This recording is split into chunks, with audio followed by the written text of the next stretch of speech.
message mfite igira gutya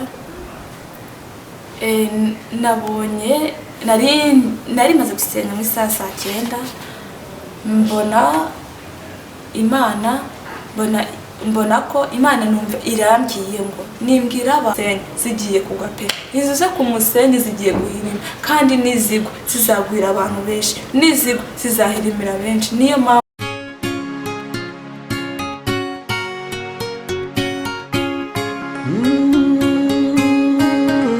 Emana we Yesu we ingoma yawe ni amamare.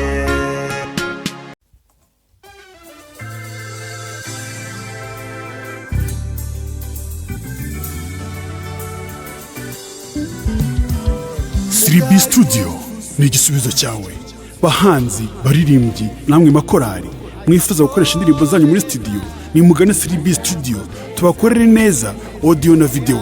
Wifuza gukora live recording cyangwa se live tugane tubigufashemo. Ufite ubukwe ukabukeneye abagufatira amashusho n'amafoto yabyo neza ntugire impungenge gana Siribi Studio. Ibiciro byacu ntabwo bikanganye, dukora mu mujyi wa Musanze ndetse no mu mujyi wa Gisoro muri Uganda. Akarusho kandi ku baririmbyi ushaka gukora indirimbo 3 wongezwa iya 4 ku buntu.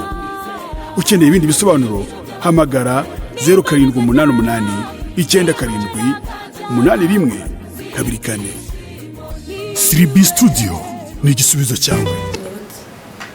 Turabaramukeje mu izina rya Yesu Kristo. Amahoro y'Imana nabane namwe aho muherereye hose, abari mu gihugu cy'u Rwanda, abari hanze yacyo mwese tubifurije umugisha uturuka ku Mana Data ishobora byose. Kuko mubibona rero twongere kugira umugisha wo kubana n'umukozi w'Imana.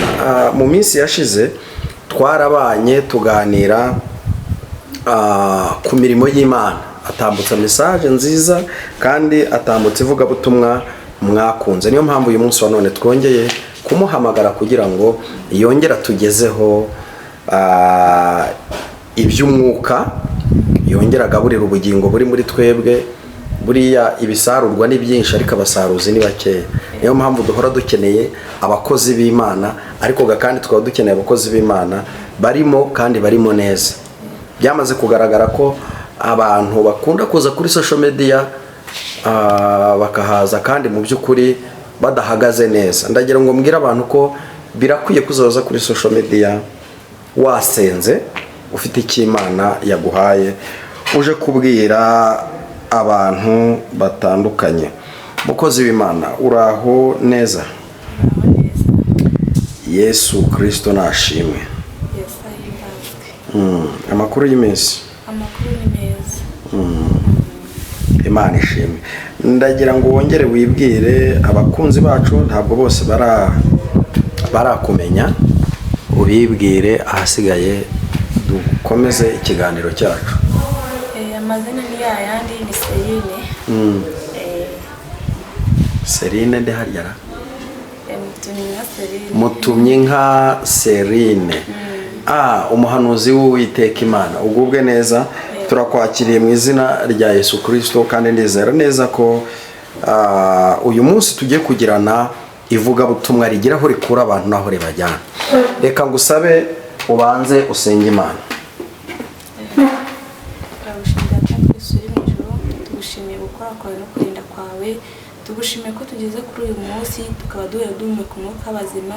Izina ryawe nirihimbazwe.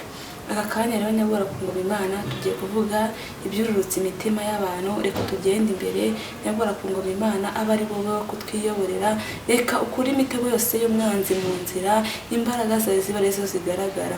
Rero tugushije twizeye kuri Imana igira neza kandi ishoboye byose. Amen. Urakoze cyane. Ni Imana igira neza kandi ishoboye byose. Uri kuvuga nk'umugeni. Abageni nibo bakunda kuvuga kajwi gato. Uraza kuzamura ijwi kugira ngo abakunzi bacu babashe kukumva neza. Hanyuma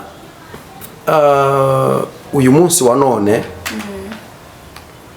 natangije ijambo rivuga ngo ibisarurwa ni byinshi ariko abasaruzi ni bake.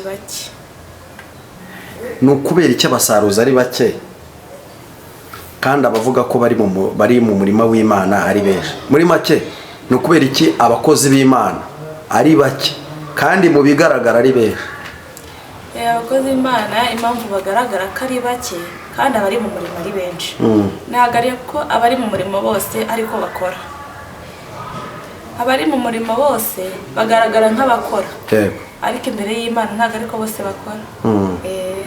Niyo mpamvu Imana niza gusarura izajyana bake, ba bandi benshi bumvaga ko nabo ari ibisarurwa babone batagiye kuko ntibahagaze neza mu murongo. Ntibahagaze neza mu murongo. Niki kibagora ko gukorera Imana nta gihombo kirimo? Gukorera Imana atari imishiki bajya gushikanura. Gukorera Imana ni ibintu bitagorana. Ubundi ikintu kiri kujya kigora abakozi b'Imana gitumye abenshi barambika agakiza hasi niki? Gukorera Imana nta gihombo kirimo, kandi iyo umuntu akoreye Imana, Imana iramugororera.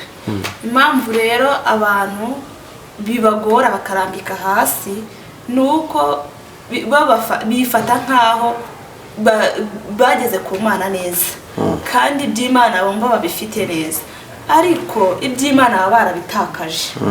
Niyo mpamvu ntabwo mu cyaha rimwe azavuga ati n'ubundi mbona Imana itangirira neza, nta n'ikintu Imana mu byo yambwiye byose nta kinkorera. kandi buriya umuntu arambirwa, Imana aribwo yari igiye kumutabara. Iyo urambiwe, mbega urambirwa, ubutabazi buri gukomanga. Iyo warambiwe uzamenye ko ukarambika, uzamenye ko n'ubutabazi bwarimo bushaka kwinjira. Bishatse kuvuga ngo Satani agutega abona ko hari icyo Imana igiye gukora. Iyo hari icyo Imana igiye gukora, Satani nawe aravuga ati sinshaka ko yagera ku mugambi, reka ahubwo njyewe nshaka aho mugusha, nimugusha akajya hasi nanjye nzamwereka ko Imana idakora, kandi najya mu byaha nzajya mwereka ko ibyaha byo bifite inyungu. Mu gukorera Imana kwawe ni igiki cyakugoye? Mu gukorera Imana kwanjye mbona nta kintu cyangoye. Nta rugamba wahuye narwo? Ntabwo nahuye narwo, kuko njyewe ninjiye mu gakiza nkiri umwana. Nakinjiyemo nkiri umwana, nkajya njyana n'ababyeyi, ntangira kuririmba nkiri umwana, nta kintu cyangoyemo, nabikuriyemo. Yego. Wabikuriyemo. Muri make we nta kintu cyakugoye, nta bigeragezo, nta, kuko hari abo tujya tukumva ngo baracomaga, ngo barindaya, ngo bari abanyamahane, abandi bakavuga bati twebwe ntitwakoze ibyaha nk'ibyo biremereye, ariko Satani yaraturwanyije. Bamwe bakavuga ati barafunzwe, abandi se bahuye n'ibigeragezo byinshi bigiye bitandukanye. None wowe urumva ko ntabyo nahuye nabyo ibyo bigeragezo byose? Wabishobojwe n'iki kugira ngo ube mbese muri urwo rugamba wahuye narwo? Njye nabishobojwe no gusenga. Nako icyatumye, icyagukingiye kwinjira mu rugamba nkuru nkabishobora, nabishobojwe no gusenga, kuko njye nagize imyaka 12 nzi kurara mu butayu, nkaburaramo ejo ngataha. Yego. Niyo mpamvu njye Imana yabonye kunshyigikira. Ufite imyaka 12 ukajya gusenga, ukajyana n'abandi, ukarara mu butayu ugataha.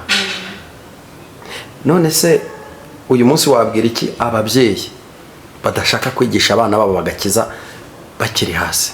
Oya, iyo umuntu wese wumva adashaka kwigisha umwana agakiza akiri hasi, oya mutoza inzira nziza, kuko iyo utoje umwana inzira nziza azikuriramo. Ntajya kure. Yego hari n'abatoza inzira nziza bakabananira, ariko uba wagerageje, ukavuga ati reka mukura ahari. Iyo wazamukanye n'umwana ukamutoza inzira nziza, nta cyatuma Imana itagushyigikira, ntacyo. Nubwo harimo ababananira, ariko niyo agiye aravuga ati hari akantu iwacu bantoje, agomba kakazirikana. Nubwo yagiye agatandukira akajya ku ruhande, azirikana kandi iwabo bamubwiye, akavuga ari yegera no mu bibazo akavuga ati Mana, ya Mana mama senga, ya Mana papa senga yandengeye, kubera ko wamwigishije ko Imana hari ikigikora. Urakoze cyane. Ubwo ababyeyi bafite abana babyumvireho, umwana apfa mu iterura, niko bavuga mu Kinyarwanda. Abantu bagomba kubigisha gusenga, kuko hari ukuntu usanga umubyeyi ari gusengera abana ariko ntabigisha uko basenga. ugomba rero kwigisha abana gusenga bagategura umugeni wa Kristo hakiri kare, bagategura itorero ry'Imana hakiri kare, batagombeye kurindira ejo hazaza cyangwa se kurindira ko abana ari bo bazifatira iyo nzira. Imana y'amahoro rero iguhereze umugisha kandi iguhe umugisha mwinshi. Uyu munsi wa none uje hano ugarutse ku Imana Irahari TV, tugiye kwinjira mu ntego nyamukuru yakuzinduye. Ntabwo turi buze kugira iminota myinshi bakunzi bacu, mutuze nyine twumve icyo Uwiteka Imana avugana natwe. Tuguhaye ikaze kugira ngo tugezeho icyo Imana yagutumye kuvuga ahangaha. Murakoze, nongeye kwishimira kugaruka ahangaha kuko ahantu iyo umuntu yabyumvise neza havamo ibintu byururutse imitima y'abantu. Ngarutse ahangaha kubwira abakunzi bacu, kubabwira iby'Imana yambwiye. Yego. Kandi iby'Imana yambwiye ntabwo ari ukuvuga ngo umuntu wese agomba kugarukira Imana ku rwe ruhande, kandi nta n'umuntu ugomba kunanira Imana. Yego. Ntawe. Rero mbazaniye ubutumwa, tugiye kubanza dusoma ijambo. Yego. Nyuma y'ijambo ndababwira ubutumwa Imana yampaye. Haleluya. Tugiye gusoma muri Ezekiyeli ibice 3 n'umurongo wa 18 kuri 19. Yego. Reka dusome mu izina rya Yesu Kristo. Ezekiyeli ibice 3 turasoma umurongo wa 18.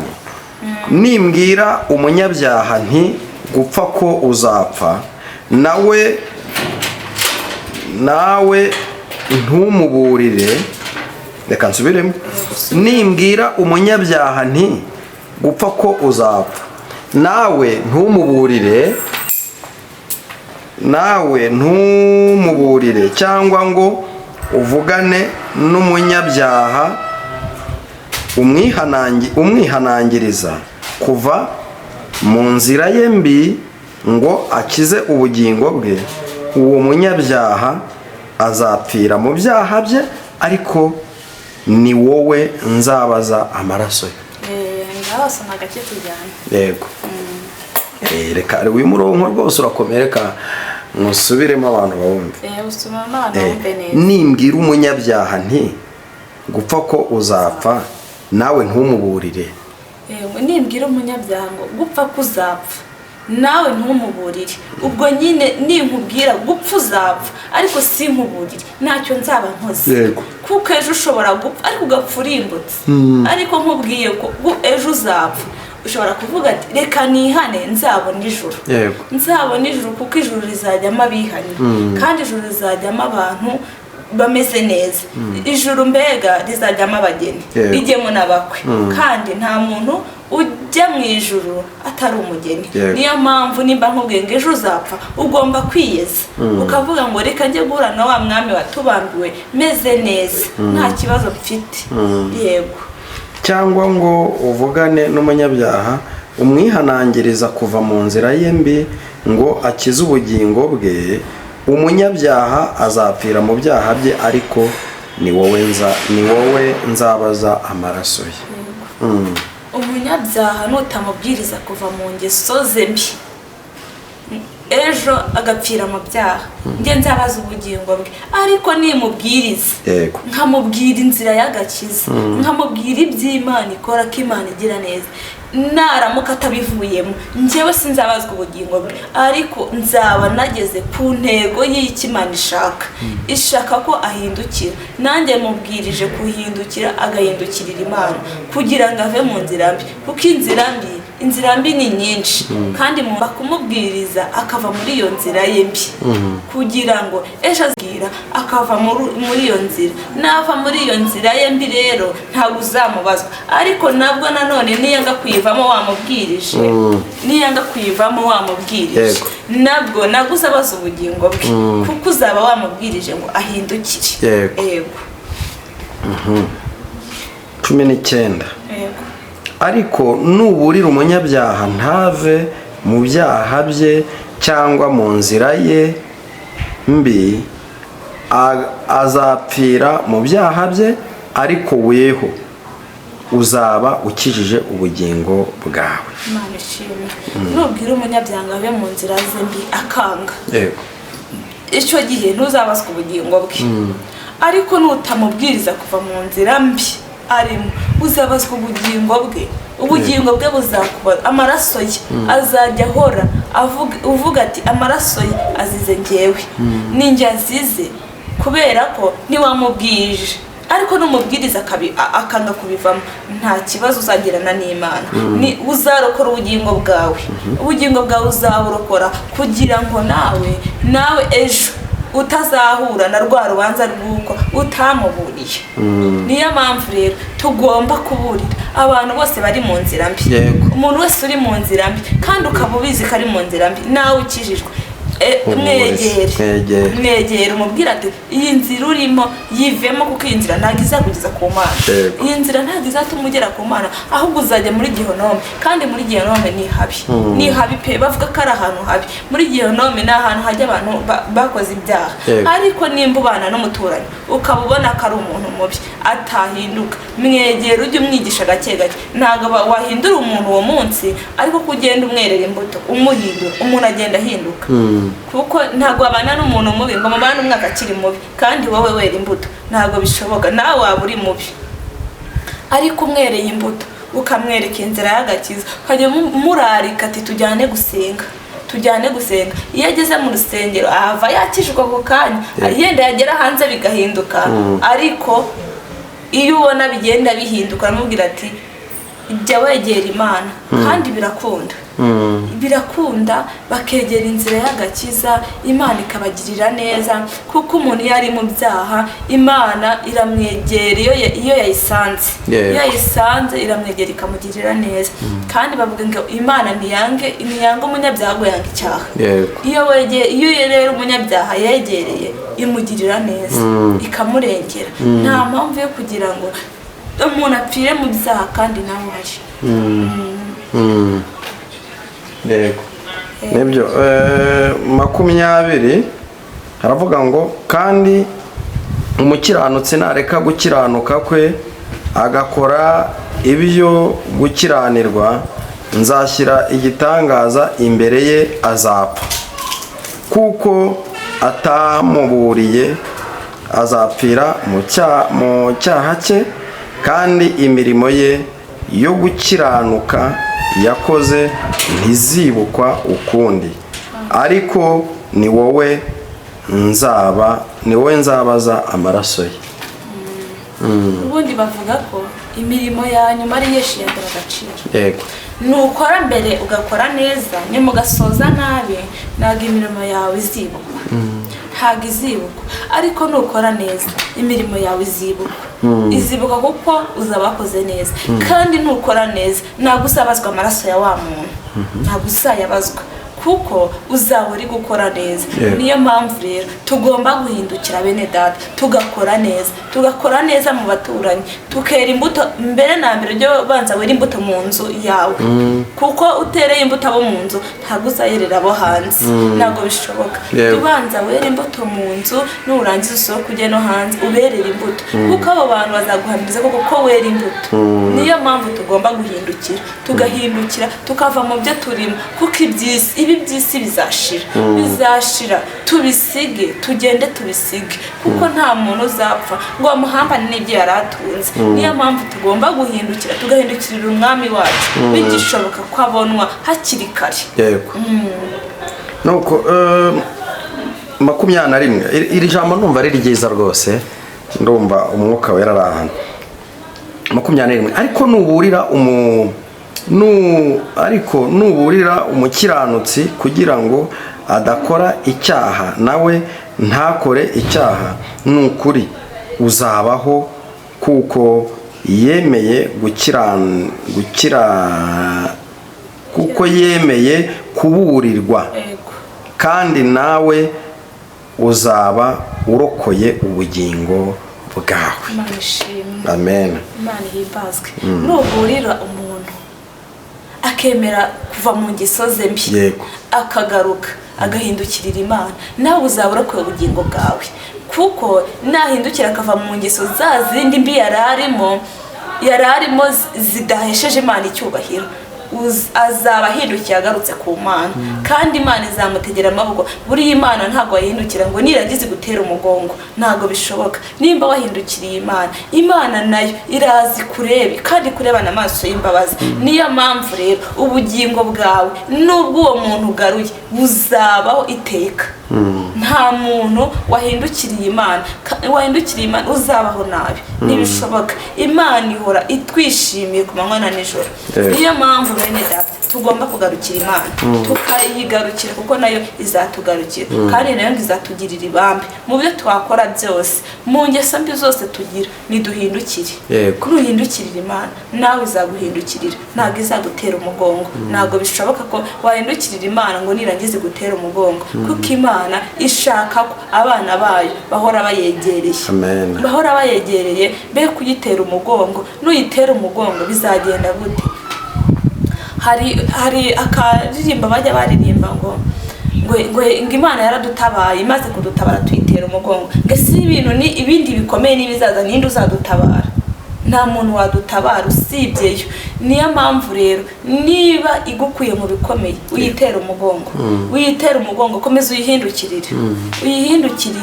uyihindukirire kugira ngo nayo ikomeze ikurebana amaso y'impuhwe n'imbabazi, kuko iyo yicaye ku ntebe y'imbabazi ntabwo igiye ivaho. Yoraciye ku ntebe y'imbabazi, kuko iyivuyeho twese twashira. Niyo mpamvu rero tugomba guhindukirira Imana, kandi Imana yacu tukayizera kuko ishoboye byose. Ishoboye byose, nta cyabasha kuyirogoyaho umugambi wayo n'iki na kimwe. Imana igufiteho umugambi, uko byagenda kose umugambi wayo urasohora.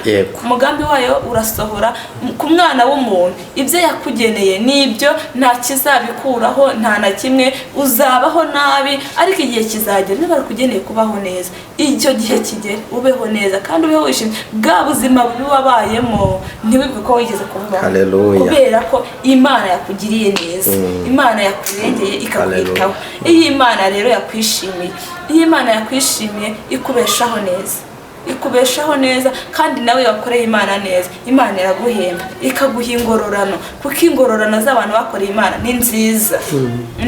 Iyo umuntu yahindukiriye Imana nayo imugirira ibambi.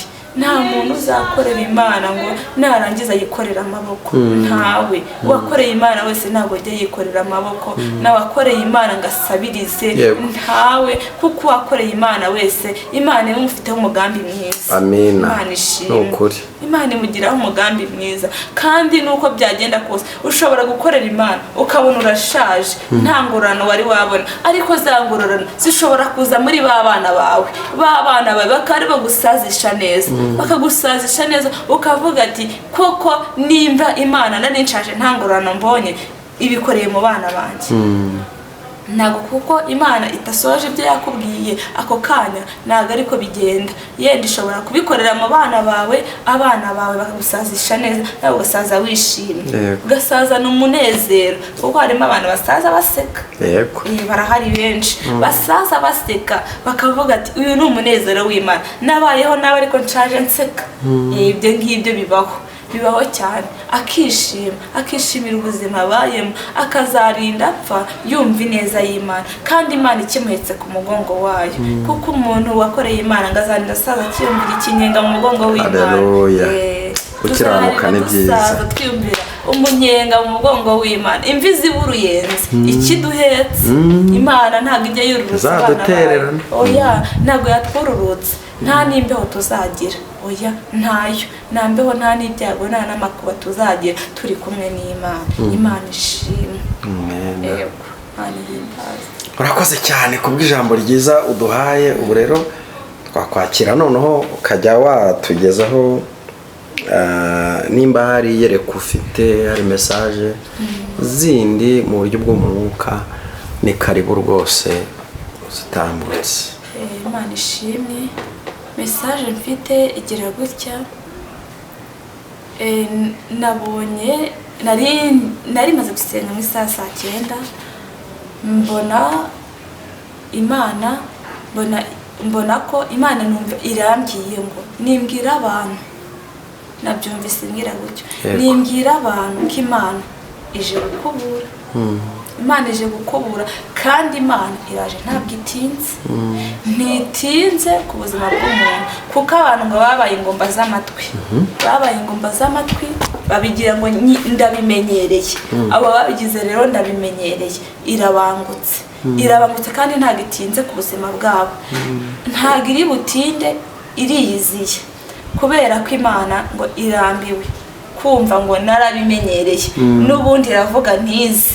Ni kwa kundi kwayo rero ije gukubura, kandi ije imva hagiye kubaho impfu zitunguranye. Mbega wumve ngo umuntu yararyamye yapfuye, nuko uko byagenze. Hagiye kuba impfu zitunguranye, izakubura mu buryo butandukanye, izakubura ahantu hose, izagera mu matorero ikubure, igere mu bashumbi ikubure, igere mu badiyakoni ikubure, igere mu baririmbyi ikubure. Ahantu hose izakubura. Ahubwo buri muntu wese nasuzume ngaho ahagaze.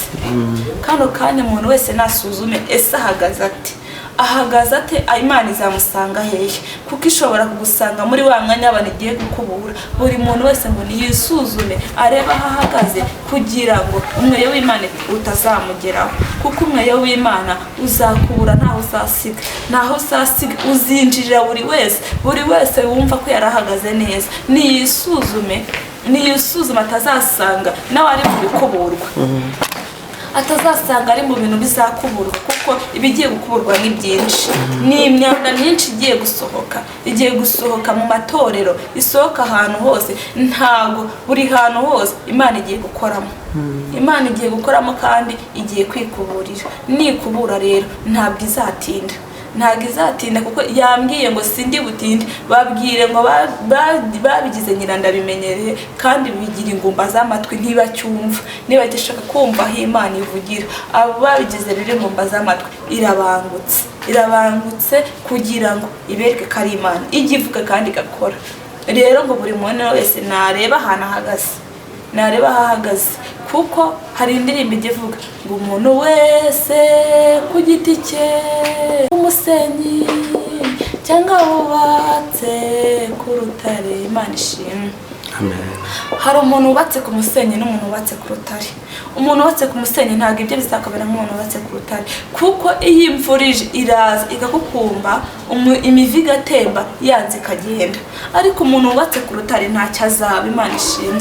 Iyo wubatse ku rutare ibintu byawe biba bikomeye. Iyo wubatse ku rutare nta muyaga,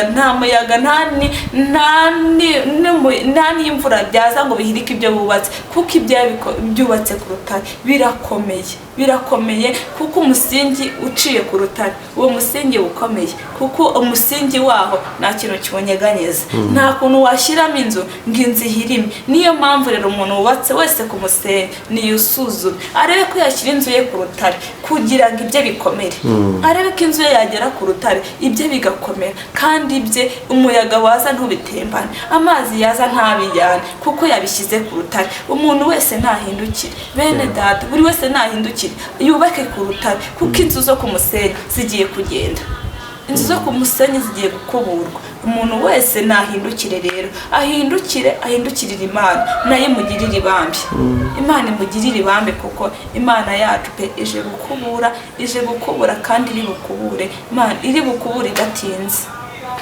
Iranyura ahantu hose, iranyura mu mago, ahantu hose, mu bagabo, mu bagore, mu rubyiruko, aho hose ije gukubura. Buri muntu wese nareba aho ahagaze, atazasanga ari ku musenyi, imvura yagwa, ibintu bye bigatembanwa, kandi ushobora ugatembanwa n'abawe bose. Niyo mpamvu rero ndinginga mbisabira ngo nimuhindukire bene data, mwubake ku rutare.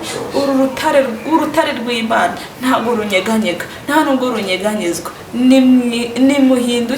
Muhindukire kandi, kuko Imana ibategeye amaboko, ibafitiye impuhwe n'ibambe. Nimubanguke muze mutega, Imana ibategeye amaboko.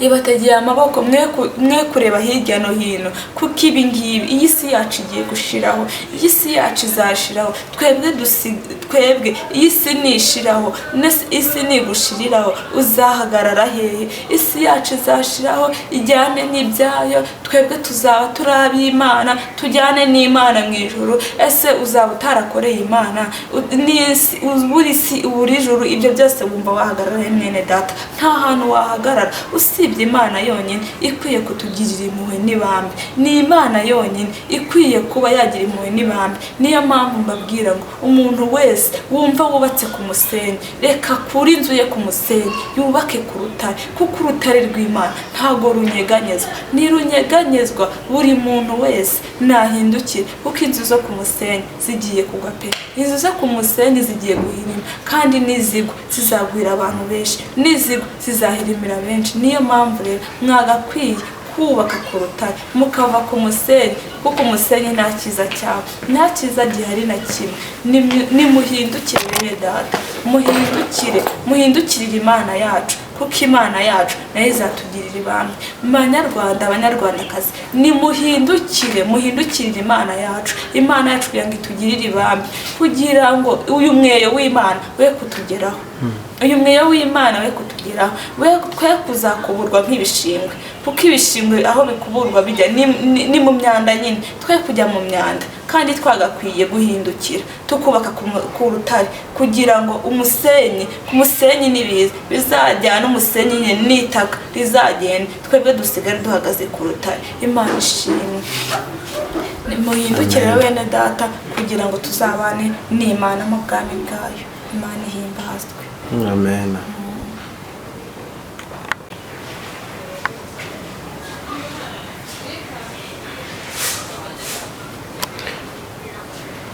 urakoze cyane kubw'ubutumwa bwiza uduhaye. Reka ngusabe kugira ngo utambutse nimero yawe ya telefone, kugira ngo wakenera gusengana nawe, kuvugana nawe wese abe yakubona. Hanyuma nurangiza udusengere, ntibazahure n'uwo mukubuzo.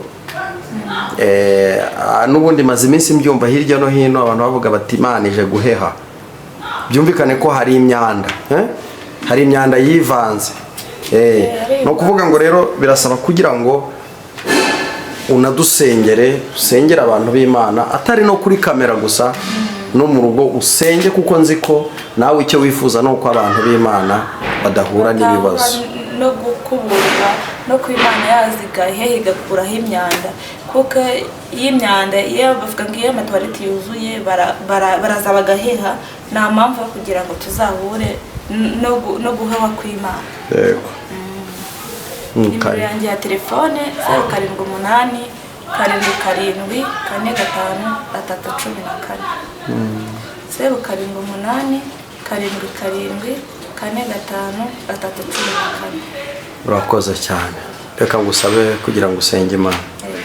Mwami Yesu, turagushimiye, turaguhimbaje, tugushimiye gukora kwawe, kandi tugushimiye kurinda kwawe. Reka nyagora ku muntu Imana iki kiganiro dukoze, reka ugishyigikire, kandi hagire benshi bahinduka, hagire benshi bahindukira be guhura n'umukubuzo wawe. Reka Uwiteka Imana nyin'ingabo ubagaragareho, reka ubarengere, reka ubagaruze ubugwaneza bwawe, kandi impuhwe zawe zibagaragareho. Uwiteka rero ndagushimye ko hari icyo ugiye gukora, kandi ukabarengera, ko hari uwo ugiye kugaruza ubugwaneza bwawe, kandi ukihesha icyubahiro. Reka rero nyabura ku muntu Imana, natwe ubane natwe, udushyigikire kandi utugirire neza. Izina ryawe nirihimbazwe, ngusabye nkwizeye kuri Imana igira neza. Amen. Urakoze cyane. Imana y'amahoro iguhereza umugisha. Wowe udukurikiye utarakora subscribe, kora subscribe, share ndetse na comment, kugira ngo ibiganiro byacu tumenye ibyo dukosora, kandi unabigeze ku bantu benshi. Niba wifuza gutambutsa ivugabutumwa ryawe, urabona nimero y'Imana Irahari TV, wayihamagaraho bakagufasha, bakaguhamagara, ukabasha gukora ubutumwa bwawe ukabugeza kuri benshi. Imana y'amahoro ibahereze umugisha. Shalom.